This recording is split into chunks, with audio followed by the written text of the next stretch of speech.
public comment.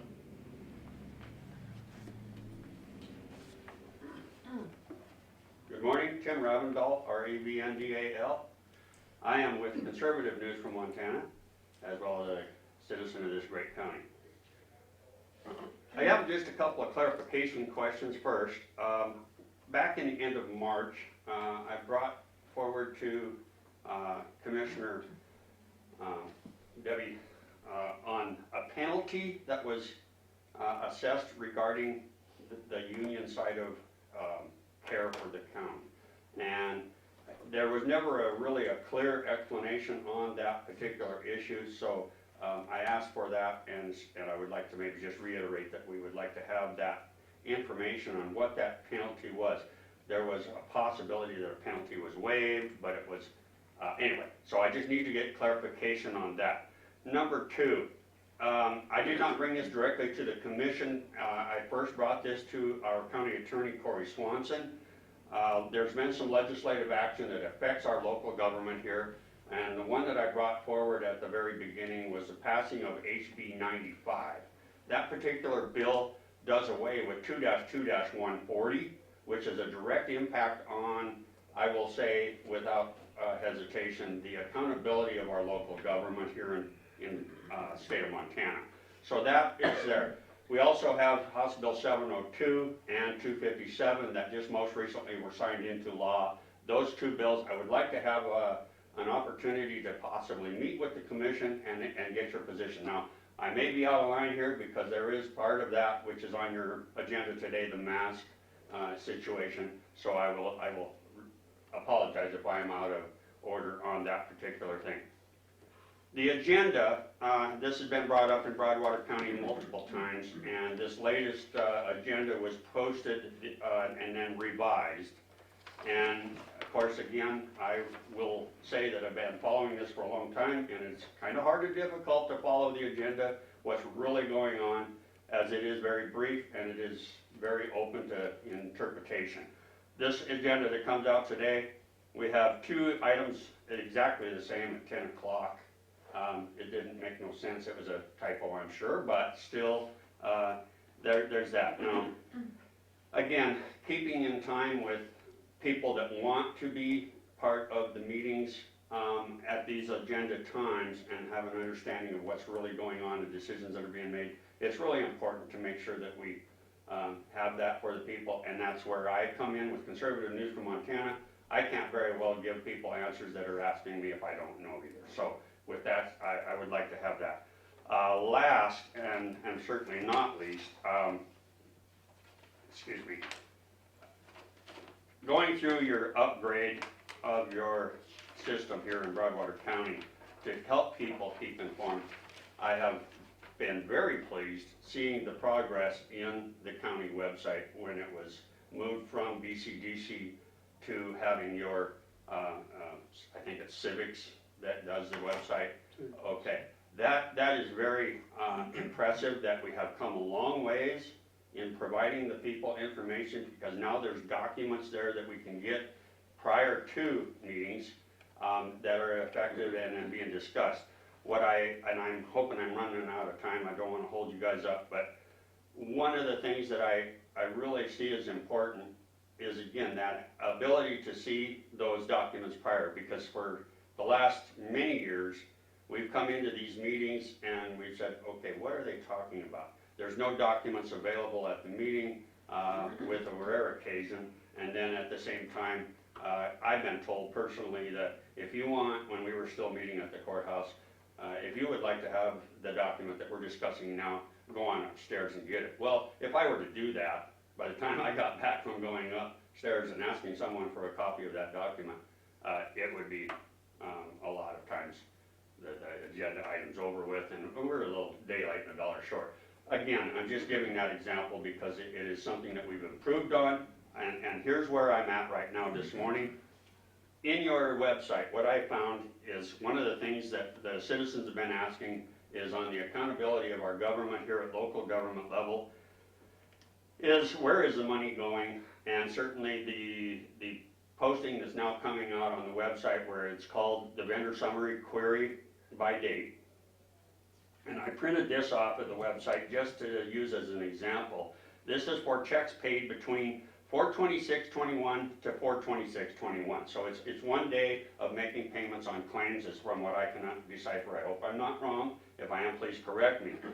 I went through this list, which we have been looking at doing I guess you say, a pre-payment analysis of claims. One of the citizens has been in here many times over the last multiple years looking at those, or trying to look at those claims prior to being adopted and paid. Couple of the questions that I guess I'm going to just bring up, which is very inquisitive, and I know this particular thing does not have details, and I don't expect that, but these are the questions that the people are asking us in the news side to be informed. I just underlined a few. Out of, I'm going to guess, the first numbers are the fund numbers for the county, which is, for example, I'll just use this first one. 11283 Myers Leonard M. $2,354.15. Now, that's, I'm going to just a guess, a reimbursement for one of the employees, but I don't know because we don't have no idea. That's just an example of one. There's a spur lock. There's several different individual names that we don't really know what's going on there. Again, clarity, transparency is very important. Here's the one that really got my attention. We have, excuse me, I just needed to catch my breath here. I underlined this. Okay, Northwest Energy, understood, self-explanatory. Paying the bill for Northwest Energy, $8,210, that just doesn't, that's a no-brainer. Right underneath that, under account number 19703, it says power plan. And power plan is $41,515. And that one just really like, what? It doesn't make any sense. So with those examples, I guess I would like to ask the commission for the best path, to look into this. I have one more, but I would like to be able to look, how do I, as Tim with Conservative News from Montana, look into this without having to go through an act of whatever in order to access some of this information in more detail. I don't know how you guys are operating there, so that's clarification. The last one that I got here, I understand that we have employees moving in and out, and I'm understanding we have an HR person in the county that deals with a lot of the employee issues. Maybe I'm wrong, but I think we do. We did. Question is we got a invoice here, I'm going to call it an invoice, 2281 fund going to West Staff Workforce Solutions LLC, $1,892. Many people are asking, why are we paying outside employment services when we have the ability to do that here in the county? Again, it's just a question that needs to be answered. So with that, I would like to just, again, please give me a indication on where I can go or need to go, and don't tell me really where to go, but well, you can do that. On how I can get the information ahead of these meetings in accuracy when there's questions come up. Because now I'm starting to get the idea of where to look behind the curtain, if you will, so that we can understand this before decisions are made. Thank you very much, commissioners, and I'm hoping for a beautiful day. Can I ask her one of your questions, Jim? You bet. On the vendor claims. So we've had this discussion. We have to be careful because of cyber criminals. We give too much information out on.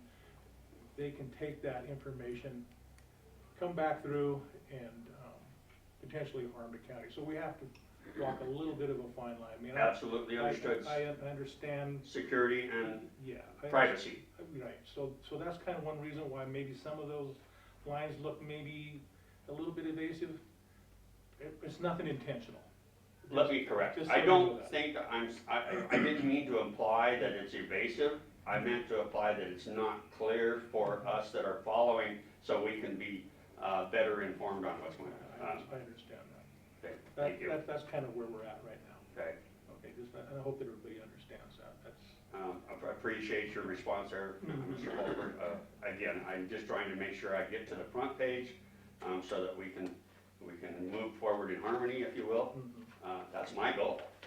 And I need to be able to help you guys, but I can't do it if I don't know what's going on.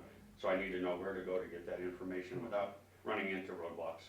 Yeah, well, a lot of times it's just maybe a phone call, maybe ask. Sometimes phone calls do work. I understand that. Sometimes. You know, in regard to West staff, I mean, we are contracted with them to do our human resource. They are our human resource arm for the county. Okay. We do have one employee that does human resource stuff, but just to the ability of keeping track of our employee records and things like that.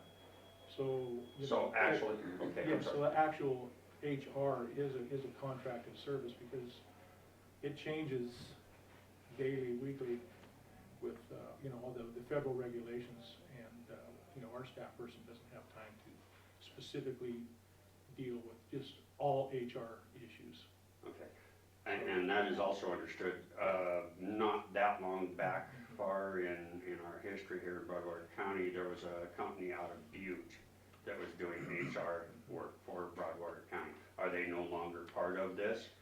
Is this a double up? I mean, how many levels of HR work do we have going on? As far as I've been here, I know that West staff is the only agency that's doing it. I don't know if you. Yeah, they're the only one that we have for HR. They do a great job. They provide us with a lot of great information, and so. Okay. Yeah. Also, through West staff, there's an employee that's not a county employee through the county health. And we pay West staff. Oh, that's right. That's true. So. Can you She's a translate that? I couldn't That's a hear you, good- I'm sorry. That's a good point, Debbie, I think. Maybe The we county could- health department has an employee who's actually not a county employee, but we have her through West staff. Yeah, so, well, what It's a temporary, what West staff does, they provide temporary employment services for us as well. so that may be part of that bill that you see. Yeah. Okay. For the Okay. COVID, we needed more help in the county health department. Mhm. And the reason I underlined that one is because if I, as a citizen of Broadwater County or news, go to West Staff to get some clarification, I've been there before when we've had issues with West Staff in the county before. And being a private business, I still got bumps on my nose from asking questions of West Staff because they are a private business, did not have to talk to anybody that is not under a contract with them. So again, clarification and access is really critical for what I'm trying to do for you, for the people of Broadwater County. Yeah, they do a great job in helping us to find temporary staff when we need it, and it's a great savings to the county. All right, thank you for your time this morning. Yeah. Thank you for responding.